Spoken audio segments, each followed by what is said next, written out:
And welcome back, options traders. And this is another episode of Idiotic Ideas number 3.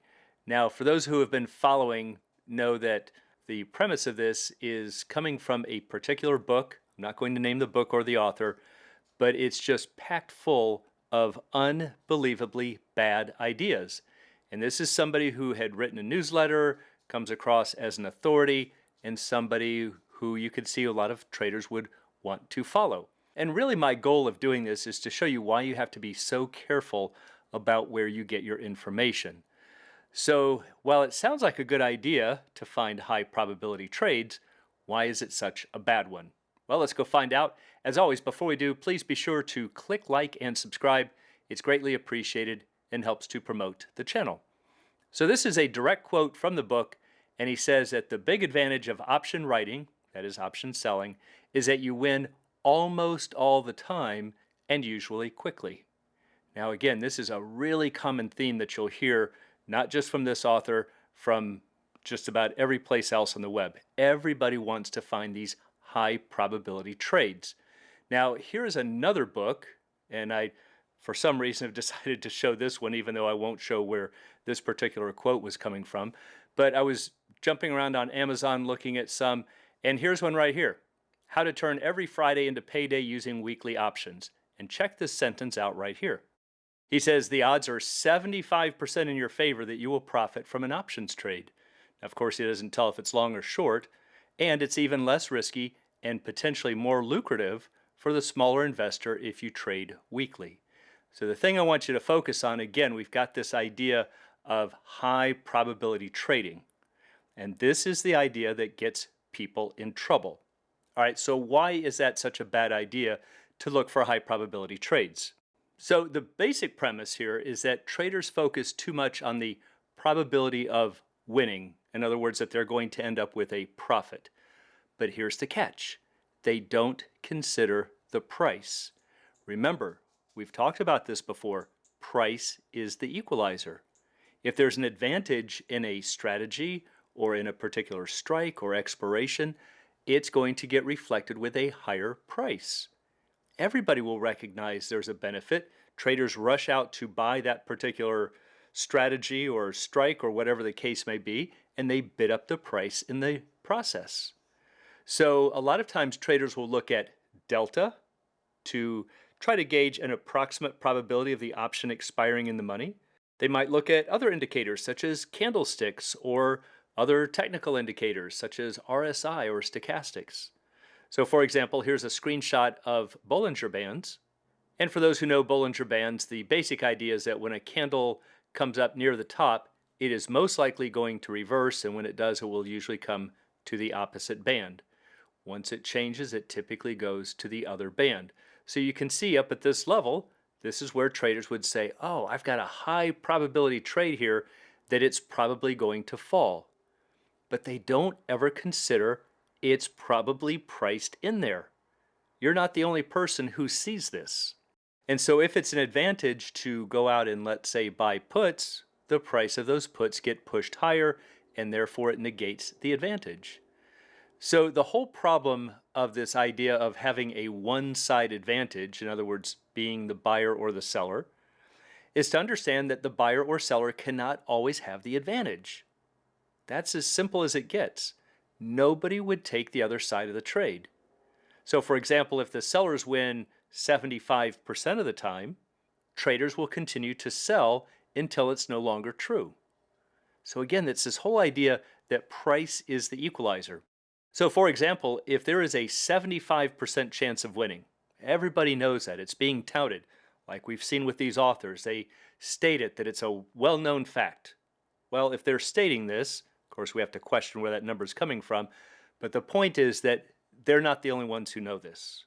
So 75% can be written as 3 over 4, and there's a little shortcut trick we can do to figure out what are called the odds. We just carry this 3 from the top down to the bottom, like that, and then we add whatever number we need to make it equal the bottom number, the denominator.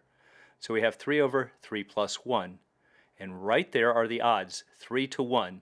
If you have a 75% chance of winning, you will have 3 to 1 odds in your favor, And that means you would have to bet 3 to make 1. Well, as soon as you pay 3 to make 1, it completely 100% cancels that 75% chance of winning advantage. It's been priced in. Doesn't matter what the percentage is. If it's an 80% chance of winning, that's the same as 8 over 10. So we take the 8, we bring it down to the bottom. 8 over 8 plus, in this case, we have to add 2 to make it equal 10. So we have 8 to 2 odds in your favor, or 4 to 1. You would have to bet $4 to win 1 if you have an 80% chance of winning. And that means that edge, that 80% probability, is completely erased. Now, the biggest example that I like to show when people tout, oh, you've got a 75% chance of winning or 80% chance with this strategy, I often say, is that the best you can do? I can show you a 100% chance of winning. And here it is. Let's go to a casino and find the game of roulette. So we've seen this before in many videos. I like to use this for examples, but we have a single number bet. We can bet on 2 adjacent numbers, 3 numbers called a street bet, 4 kind of a corner number called a corner bet. There's all kinds of different bets, but I'm just going to focus on the single number bet. So remember, on a roulette wheel, there are 38 spaces and you are betting on one of them. And if you happen to hit that number, as in this picture here, if it lands on 10 and you put your money on 10, you would make 35 times the amount that you bet. So if you bet 10 bucks, the casino is going to pay you 350 bucks. Plus they'll return your $10. Well, it sounds like a great deal.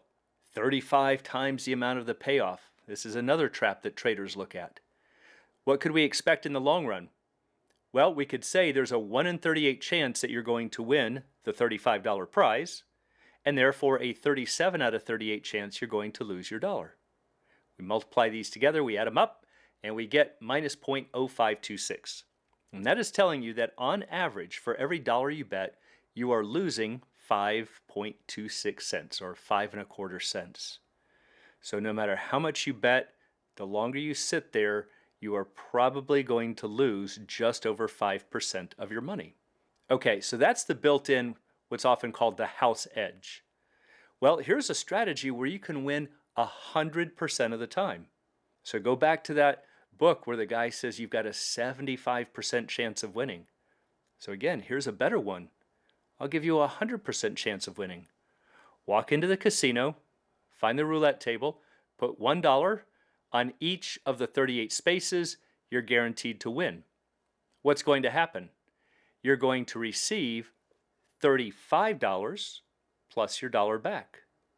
You're going to get $36 back for every 38 that you bet. So even though you're guaranteed to win, this is what your night's going to look like after 3,000 spins. You are well below zero, below this black line. If we try it again, do another 3,000 spins, you can see what's going to happen. You are definitely going to be on the losing side. Now, as is true with all probabilities, in the short run, you can certainly buck the odds. If you're going to beat the casino, it's going to be in the short run. But over here at the far right side of the graph, all of the lines are underwater. They're all below zero. So your expected value after 3,000 tries at $1, we just multiply by 0.0526, you'd be down about $158. And we can see that that's kind of where a lot of these averages are starting to fall, right about in there. So again, the reason that that's happening is that you are spending 38, you're collecting 36, and you are losing $2 out of 38, or about 5.26%. There's the edge. So the whole problem with this idea of finding things with high confidence or high probabilities is just absolutely false. It's going to get you in trouble. So again, roulette's an example where you can have 100% certainty of winning, but will still lose in the long run. So don't focus on only the reward or the probabilities of winning. Instead, always consider the price you must pay relative to the risks and the rewards. So the main thing to take from this, don't just focus on the probability of winning. If you hear somebody tout a strategy that wins 75% of the time, that statement by itself is absolutely meaningless. Because high probability trades come with higher prices. All known benefits are priced into each asset. So instead, consider the probability relative to the price, and in the business, what we call the fair value. And that's why it's so important to understand implied volatility. This is where professional traders will focus their trading efforts on, not because they hear about a strategy that wins 75% of the time. That's where the money is made in options trading, not in finding trades with a high probability of winning. That instead is just a bad idea. And for anyone who'd like to learn more about the arts and science of options trading, please check out the Alpha Trader course, Strategy Lab, and a Candlesticks and Technical Analysis course. You can find it all at optionsatoz.com. Also, please join us on Options A to Z's Facebook trading group, and you can find a link in the description below.